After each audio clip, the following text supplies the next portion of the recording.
Boa tarde, meu nome é Patrícia, eu sou enfermeira aqui no Santa Joana e hoje a gente vai falar de amamentação.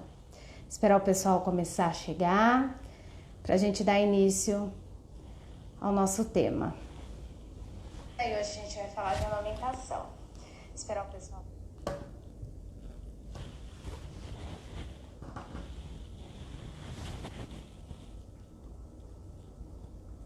O pessoal começou a entrar.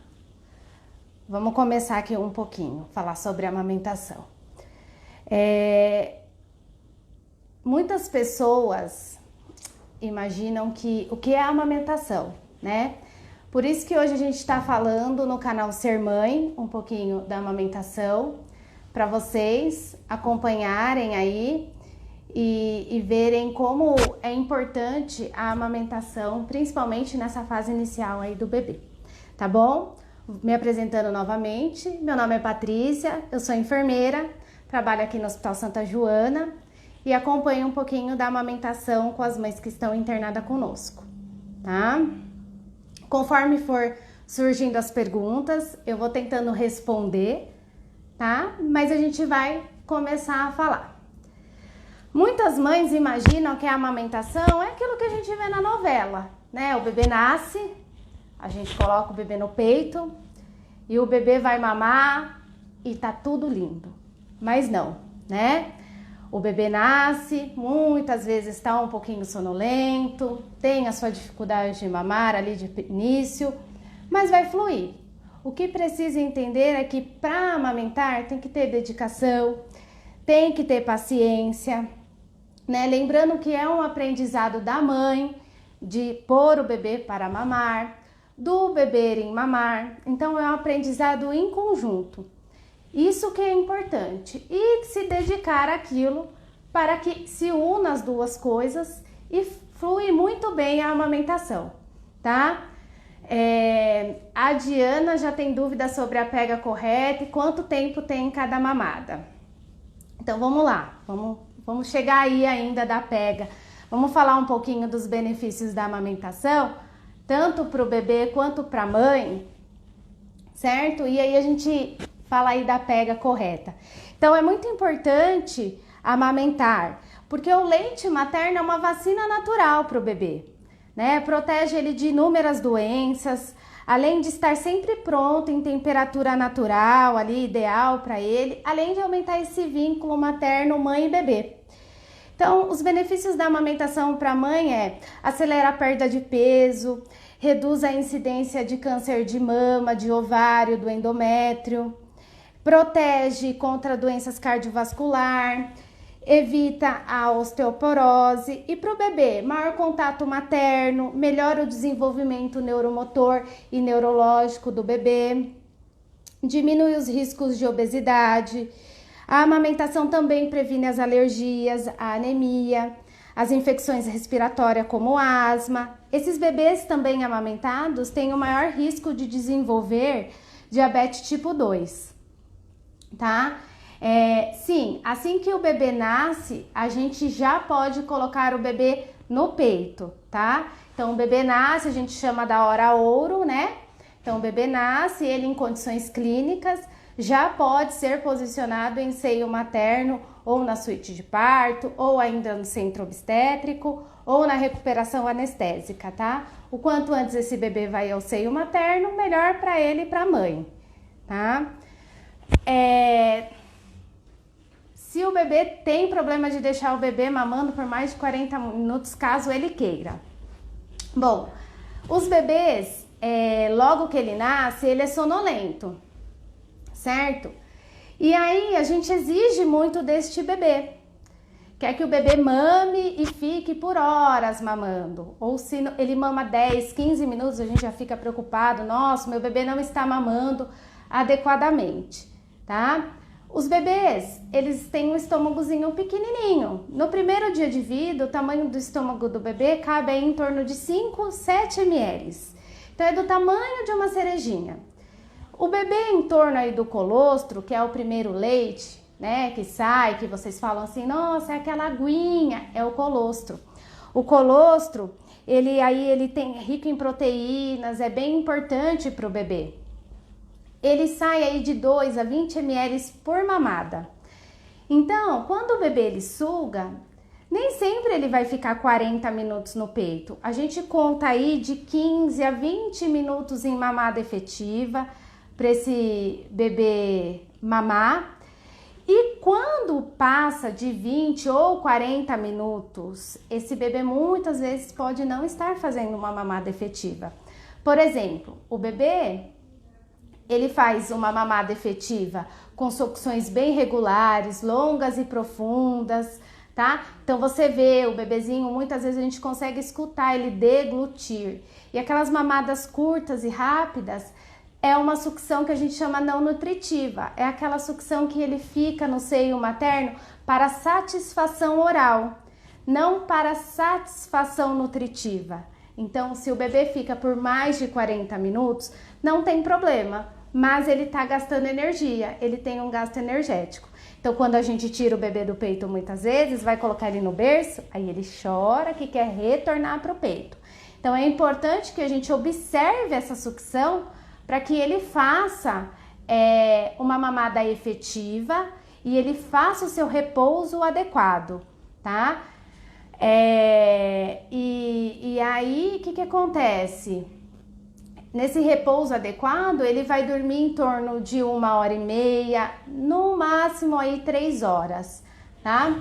A Irdantas está perguntando quais as melhores ferramentas para auxiliar na amamentação. Bom, as melhores ferramentas que a gente tem é o seio, né? E o nosso próprio leite materno. O que acontece é que nós temos algumas tecnologias, né, hoje no mercado. Então, como a concha, o bico de silicone, o que a gente evita indicar, tá? Vamos começar a falar um pouquinho da concha. A concha, quando a gente utiliza esse meio, esse artifício que é a concha, para preparar o seio, já vou aproveitar uma pergunta anterior, né? Se devemos preparar o seio na amamentação. Temos 2 tipos de concha, a rígida e a pós-parto. A rígida, ela é bem durinha, tem um biquinho pequenininho, que normalmente utilizamos aí no pós-parto, em torno de 2 horas. Mas, quando a gente vai usar a concha, a gente tem que conhecer a anatomia dessa mama. Não adianta eu usar uma concha para preparar o mamilo se eu não tiver uma ampola mamilar, ou seja, eu preciso tocar na minha areola, no meu mamilo, preciso sentir ele, preciso exercitar ele para saber se ele vai fazer a protusão ou não. Então, essas conchas a gente evita o uso de indicação, tá? A gente evita o uso do preparo do mamilo na gestação para evitar riscos de trabalho de parto prematuro.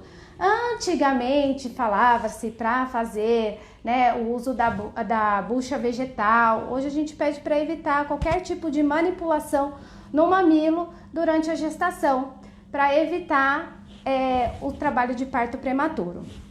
A concha, além dela ser rígida ali, tanto no pós-parto quanto no pré-parto, que muitas vezes é indicativa, ela deixa o lugar úmido, quente, ela garroteia a mama, então ali eu tenho risco de síndrome de Renault, é uma patologia que os ductos, eles ficam bloqueados e ali pode perder a coloração, perde-se a circulação.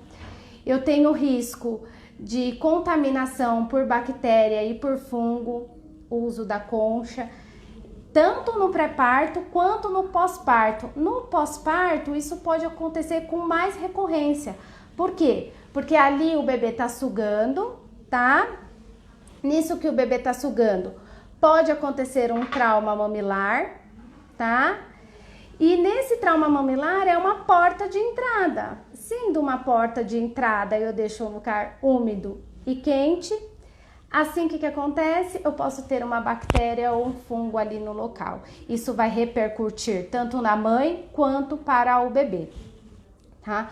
Outra tecnologia que estão perguntando é do uso da pomada de lanolina. A pomada de lanolina também é muito utilizada no pós-parto para os traumas mamilares. A pomada de lanolina, lembrando que ela não é... Está sem som? Tá sem som? Você consegue verificar para mim, Matsa? Espera só um pouquinho, a gente vai descobrir aqui. Vamos lá, queria que vocês falassem para mim se agora tá com som, por favor. O som voltou? Está normal. Obrigada. Então, a pomada de lanolina, vamos lá. A pomada de lanolina, ela é um hidratante, tá? A lanolina, ela é uma cera natural, tá? Que o nosso corpo mesmo produz a lanolina. E aí, o que a gente acaba utilizando? Utilizamos quando se racha ali, né? Tem um trauma mamilar, a gente acaba utilizando em excesso, né? E aí o bebê pega, ele suga e ele escorrega, não melhorando esse trauma mamilar, tá? Então, a lanolina, ela tem que ser usada como um hidratante, não como um cicatrizante. Eu normalmente, as pacientes que eu atendo, eu não indico o uso da lanolina, né? Também não contraindico. Eu simplesmente oriento a usar em pequena quantidade, só onde está sensível, onde está traumatizado. Você pode usar ela antiparto, não tem problema nenhum, mas em pequena quantidade, para hidratar um pouquinho o local, tá bom? Outro método que a gente tem, outra tecnologia, é o bico de silicone. Bom, o bico de silicone, gente, ele é um artifício que o Ministério da Saúde não recomenda, porque é um bico. E a gente sabe que o Ministério da Saúde recomenda-se não uso do bico de silicone, por diversos motivos. Confusão de bico, né? Muitas vezes o bebê suga ali só o biquinho, sem conseguir sugar o suficiente, extrair o suficiente de leite, tá? Mas muitas vezes, Nanda, ele ajuda sim o bebê a mamar, consegue se ajudar esse bebê por alguma dificuldade que esse bebê tem em abocanhar o mamilo, em abocanhar a areola adequadamente, em fazer a pega adequada. O que eu sempre falo para as mães? É muito melhor, muitas vezes, a gente acabar indicando o biquinho de silicone e ver um bebê mamando muito bem e feliz e ganhando peso, do que deixar o bebê sem mamar. Então, eu indico o bico de silicone raras vezes quando a gente vê que o bebê tem muita dificuldade em questão da amamentação e necessita de um artifício, tá? Mas o bico de silicone não pode ser simplesmente pensando que ele vai prevenir o trauma mamilar ou ele vai prevenir a sensibilidade areolo mamilar. Ele não vai prevenir. Pelo contrário, dependendo de como for utilizado este bico de silicone e como o bebê vai realizar a sucção, pode causar um trauma ali e demorar para cicatrizar e piorar ali a situação, tá? Outro artifício que a gente tem são as conchas de prata. A concha de prata, poucos conhecem, é um produto um pouco mais caro. A concha de prata, ela ajuda muito na recuperação tecidual do trauma mamilar. É uma concha de prata, ela a primeira vez tem que ser higienizada ali com bicarbonato de sódio. Ela é antibactericida e antifúngica. Além de tudo, ela protege o mamilo do atrito da roupa.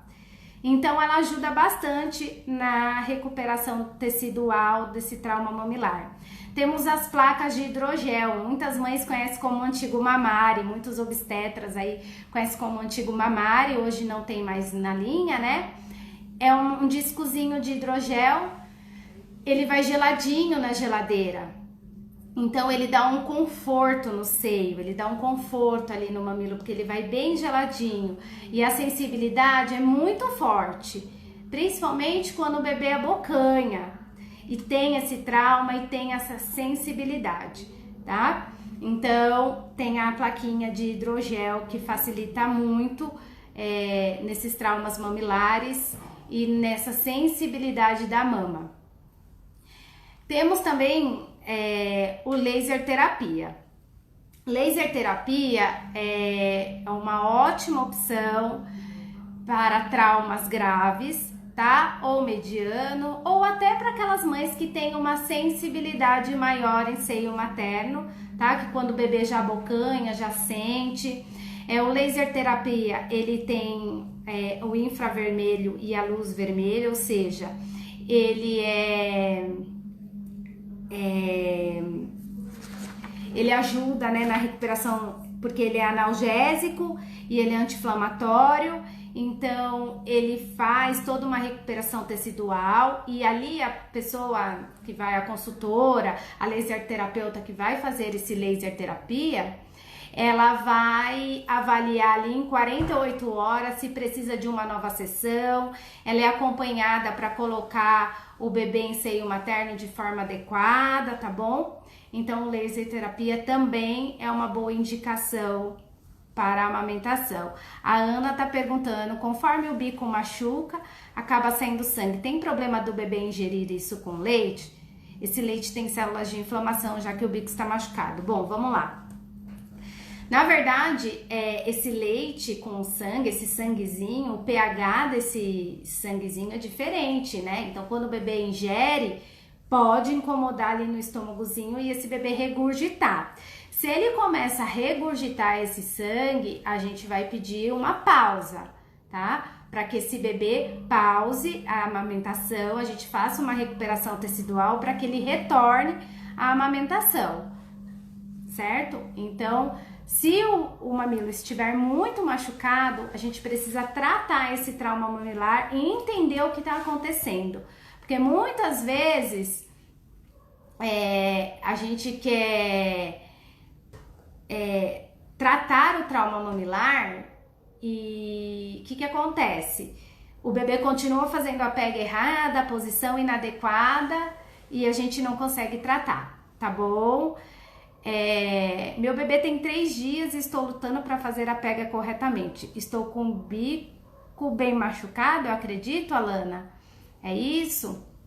Bom, a pega correta é mais difícil da gente falar aqui por vídeo como fazer a pega correta, mas vou tentar aqui ver se vocês conseguem ver mais ou menos como é que eu vou mostrar.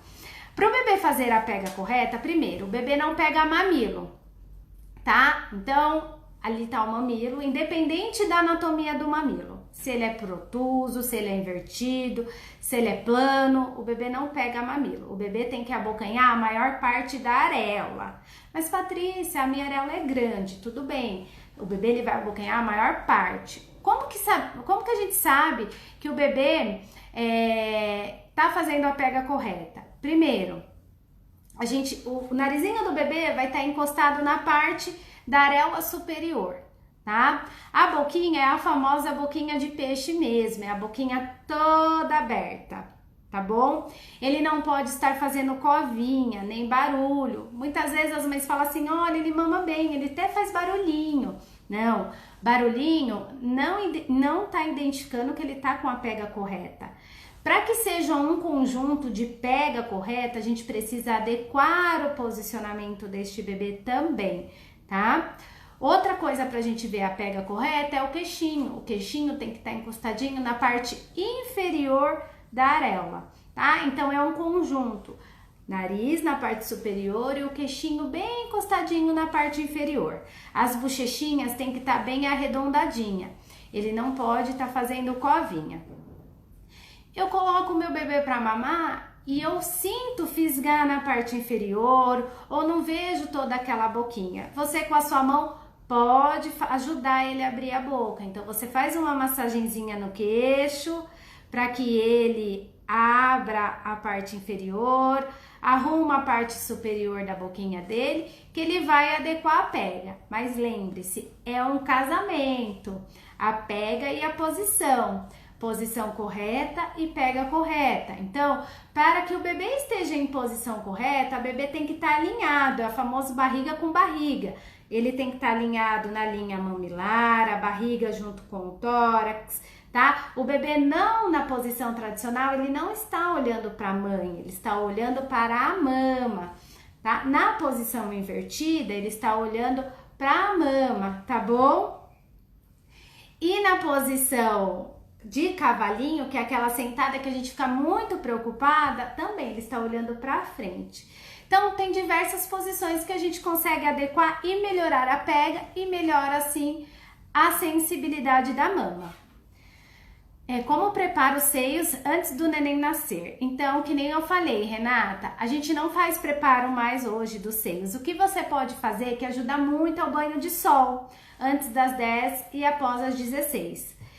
A gente não manipula a mama na gestação, porque quando eu faço manipulação da mama, eu posso fazer um trabalho de parto prematuro, tá? Então, a gente não vai manipular essa mama. O que você pode fazer é tomar um banho de sol. Existe hoje corretores de mamilos, tá? De algumas determinadas marcas. Não é a Concha, são corretores de mamilos, tá? Parece uma seringuinha. Eles ajudam a corrigir o mamilo, mas isso a gente pede para usar no pós-parto, tá? Priscila disse que eu cantei uma musiquinha para bebê dela acordar e mamar, um funk, né? A gente dá uma agilizada aí pros bebês, dá uma ajudada, né, Priscila? O seu Carla disse que o bebê não pegou, mas que eu ajudei muito nas tentativas. A gente tenta fazer o máximo pelos nossos bebês, viu, Carla? Um grande beijo. Vamos falar da amamentação aqui em questão da pega. Prestar muita atenção, gente, porque os traumas, ele é a maior causa de desistir da amamentação, tá? Então, a gente precisa estar sempre atento a essa situação. Por quê? Quando eu tenho um trauma mamilar, eu já fico com medo de colocar o meu bebê no peito. Então, só de pensar, de ouvir o chorinho do bebê, que é a hora dele ir mamar no peito, o que acontece? Já me dá taquicardia, minha mão fica gelada, eu fico ansiosa, né? Para colocar o meu bebê no peito. Isso aumenta dosagens hormonais. E aí dificulta na descida do leite, na ejeção do leite, que são hormônios que a gente precisa aflorar, que é a famosa prolactina e ocitocina que a gente fala tanto, né? Que a ocitocina, que é liberada ali pela ejeção do leite, né? Que libera a ejeção do leite, que é através ali do bebê, de olhar para o nosso bebê, de colocar o bebê, de ouvir o chorinho do bebê. E já a prolactina é que ajuda na produção do leite, tá? Então, nessa produção do leite, que o bebê vai sugar e ele vai aumentando ali a produção do leite. Eu falei de produção porque me perguntaram aqui se minha mama empedrar, o que eu vou fazer? Quando a mama empedra, quer dizer que você pode estar na apojadura. O que é a apojadura? É a descida do leite que acentuou ali. Então, a gente passa do colostro, que perdura ali de 3 a 4 dias, né, o colostro. Aí a gente vai passar por uma fase que chama leite de transição, que perdura até o 14º dia, e depois leite maduro, que vai perdurar aí até o final da amamentação. Que acontece? Essa fase que a gente tem entre o colostro e o leite de transição, existe a apojadura, que é a descida mais acentuada. Nessa descida mais acentuada, a mama fica bem cheia, ela fica dura, fica quente, fica vermelha. É a hora do desespero, porque dói, né? Fica bem cheia e a gente tende normalmente ir para onde? Para debaixo da água quente, tá? Então, esquece o uso de compressa. Melhor resolução é massagem em ordenha para qualquer situação que a mama empedrar, tá? Ou seja, ficar dura. E o bebê mamar. tá? Como que se faz uma massagem efetiva e uma ordenha efetiva, tá bom? A massagem sempre começa da parte escura, da parte da areola para a mama, tá? E de forma circular. Eu preciso liberar a areola, porque se eu não liberar a areola, o que tá na mama, o que tá na região maxilar não sai, tá? Então eu preciso liberar essa parte da areola, até mesmo porque se tiver enrijecido, o bebê não consegue abocanhar. Então eu vou fazer uma boa massagem ali em torno de 10 a 15 minutos, vou fazer uma boa massagem e vou começar a ordenha. Muitas me perguntam, eu posso usar a bomba? Eu digo, você pode usar a bomba, desde que o seu peito não esteja traumatizado, né, com os traumas mamilares, desde que você faça com uma frequência maior, porque na apojadura, se você usar a bomba, você vai aumentar essa produção, tá? Então a melhor coisa é massagem e ordenha manual na apojadura, que vai perdurar aí uns 7 dias, daquela fase do colostro para o leite de transição. Depois você vai ter o quê? Uma sensação de que secou o leite. Meu Deus, meu peito tá mais murcho, o que aconteceu? Não, o corpo é muito sábio. Ele começa a produzir exatamente o que o bebê precisa, tá? E aí, o corpo começa exatamente a produzir, você vai amamentar, você também pode estar tirando esse leite, armazenando ele na geladeira por 12 horas, em frascos de vidro com tampa de plástico, no freezer por 15 dias, também em frascos de vidro com tampa de plástico. Você pode complementar as mamadas do seu bebê com o leite materno que você retira, tá? Em vez de ofertar um leite artificial para o seu bebê. Então, você pode tirar e necessariamente não precisa jogar fora. Você pode até doar o seu leite para um banco de leite, tá? Então, tem várias formas de você fazer esse esvaziamento da mama. Mas é muito importante que tire, que esvazie a mama. Por quê? A nossa mama, ela aqui é fábrica, tá? Ela não é estoque, tá? Então, é importante que a gente retire o excesso para que o corpo comece a produzir, tá bom? A Nanda tá falando algumas coisas bem legais aqui. Na fase da amamentação, a gente passa por muitos momentos dolorosos, né? E nesses momentos dolorosos, muitas vezes, vocês têm vontade de desistir mesmo. Vocês precisam contar com uma rede de apoio. Então, vocês podem contar conosco aqui do Santa Joana, toda a nossa equipe, né? A gente tá aqui para apoiar vocês, né? Sempre falo isso para as mães, se tiverem dúvida pode estar entrando em contato conosco. Chame a gente nos quartos para que a gente possa auxiliar, ajudar vocês. A família ajuda muito nessa hora.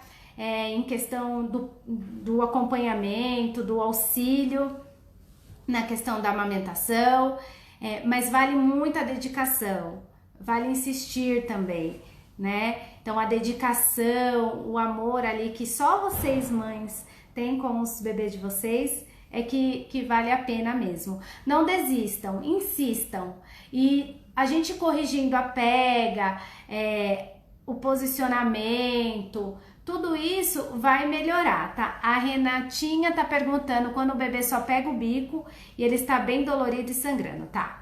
O bebê não pode pegar só o bico. O bebê tem que pegar a maior parte, tá? Ele tem que pegar a areola. Se ele pega só o bico, ele pega errado. E aí a gente tem que corrigir. Quando o bebê mama só o mamilo, ele não está mamando, ele está fazendo sucções não nutritivas, ele não consegue sugar o suficiente, ele não consegue fazer a extração suficiente, tá? Então a gente precisa que a gente tire o bebê, reposicione, faça com que ele faça a abertura de boca adequada, tá? Para que isso se torne uma amamentação correta, prazerosa e adequada para o bebê e para a mãe. Paty, nessa fase do puerpério, a quantidade de leite pode diminuir devido à fase que estamos passando.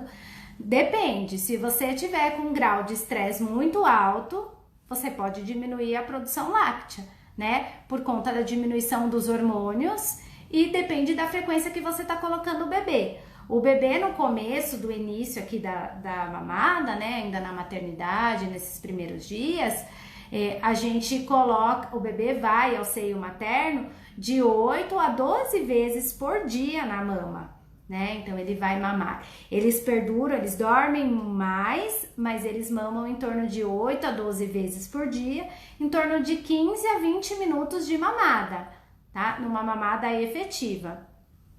E quando vocês me perguntam do bico, por que do bico e por que os bebês fazem a confusão de bico? Porque na mama ele também faz um movimento diferenciado do bico. Então, Paty, existe a confusão de bico? Existe sim. O bebê ele faz 4 movimentos, né? Para que ele mame na mama diretamente, no bico ele faz 2 movimentos. Quer dizer que o bebê não tá mamando no bico? Não, nem sempre. Por isso que a gente tem que acompanhar e avaliar essa mamada para que não seja prejudicial nem para a mãe nem para o bebê, tá? Paty, o uso da ocitocina é indicado para ajudar a descer e produzir o leite? Ocitocina, então vamos lá. A ocitocina, ele é um hormônio produzido na hipófise anterior, tá? E ele serve para quê? Para ajudar a contração uterina e ejeção do leite, tá? O spray da ocitocina é uma ocitocina sintética. Então, ele ajuda sim na ejeção do leite, mas não ajuda na produção, porque a ocitocina, o que ajuda na produção, o que faz a produção, é o hormônio prolactina, tá bom? Mas ele ajuda sim na injeção do leite. Também usar com moderação, porque o que acontece? Eu ajudo na ejeção do leite, vai descendo, o bebê vai sugando, vai aumentando a produção, e aí eu tenho uma mama super cheia, super enrijecida, e às vezes eu não consigo dar conta ali das primeiras horas. Então, tomar bastante cuidado. Como funciona a descida do leite no parto cesárea? Bom, tanto a descida do leite do parto cesárea e do parto normal, a gente diz que no parto normal é um pouco mais rápido, não é às vezes a descida do leite, tá? Mas sim a busca ali do bebê, de buscar, de sugar, de procurar. Isso sobre descida do leite, de vir o leite, é uma questão também hormonal e metabólica, tá? Eu tenho bebês que mamam super bem de parto cesárea e tem bebê que demora mais para mamar de parto normal. Tem mães que produzem mais leite no parto cesárea e demora mais para ejetar no parto normal. Então, depende muito aí do metabolismo materno também. O bebê tem 20 dias e tá chupetando o peito, o que fazer? Bom, eu brinco com as mães e falo que os bebês não chupetam, né? Porque a gente que falam em questão de chupeta, tudo isso. Os bebês, eles fazem 2 tipos de sucção. Sucção nutritiva e sucção não nutritiva. Então, o que acontece? Em outros séculos, os bebês não conheciam chupeta. Então, com a modernidade, se trouxe a chupeta. Os bebês, eles iam ao peito por uma função nutritiva e percebia que muitas vezes, quando tirava do peito, eles queriam sugar e chorava-se muito. Que eles tinham uma necessidade oral ali importante. E colocava-se o bebê de volta no peito e ele sugava. Então, o que acontece? Nós temos aqui 2 tipos de sucção, tá? A sucção nutritiva e não nutritiva. Então, muitas vezes o bebê, ele mama ali os 20 minutos ou os 30 minutos, que seja, e começa a fazer a famosa sucção não nutritiva, tá? A sucção não nutritiva é aquela sucção para satisfação oral. Então, o bebê já fez a satisfação alimentar dele, nutritiva, e agora ele quer a satisfação oral, que é a satisfação de ficar ali no seio materno, com o cheirinho da mãe. Paty, posso deixar? Pode, mas não pode deixar muito tempo, senão ele gasta muita energia, né? E aí ele gastou energia, ele tem que recuperar energia como? Mamando de novo. Então eu fico nesse ciclo e eu nunca tiro o bebê do peito. Então a gente pede para que se controle o tempo do bebê no peito, para ele não gastar energia, não perder muito peso e mamar adequadamente, que vocês tenham um repouso. Sim, para produzir mais leite, então beber bastante água, fazer sono e repouso. A gente também tem técnicas com bomba que aumenta a produção láctea, demora um pouquinho, não é tão rápido, né? Que a gente usa a bomba aí, se o peito não estiver traumatizado, de 30 a 40 minutos em velocidade máxima, revezando aí a mama, perdura aí em 2 semanas, a gente já tem um aumento gradual de produção do leite, tá? Podem perguntar mais. Tá. Quando você sabe que o bebê tá satisfeito? A gente sabe que o bebê tá satisfeito primeiro, porque ele solta o peito por livre e espontânea vontade, ele faz o sono e repouso ali de 1 hora a 2 horas e meia, 3 horas, tá? Ele apresenta xixizinho nas mamadas também, isso é bem importante pra gente ver se o bebê tá hidratado. E é isso que a gente vai ver a satisfação do bebê, né? Além da carinha de satisfação que ele sai assim, todo bonitinho do peito. O laser terapia é pro mamilo, sim, pra toda parte, mamilo areolar, tá? Sim. Qual bomba eu indico? Bom, gente, eu não sei se eu não posso falar de marcas aqui, mas tanto a elétrica quanto a manual são excelentes, tá bom? A único estilo de bomba que a gente evita usar na amamentação, mas por conta de risco de contaminação, são aquelas estilo buzina ou estilo seringa, até para não machucar o mamilo nem a areola, tá? A alimentação de vocês, eu não consigo voltar aqui, consigo.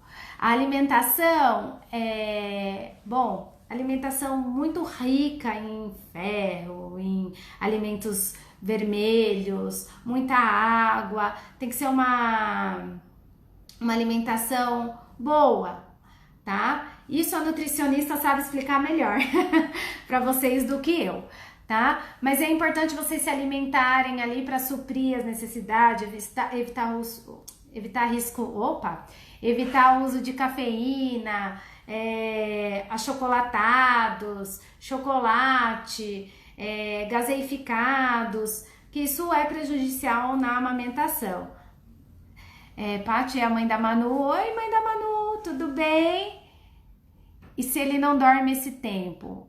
Se ele não dorme o tempo de necessidade, não entendi a sua pergunta. Se você puder formular. Gente, vou responder mais um pouquinho que o nosso tempo já tá acabando, infelizmente.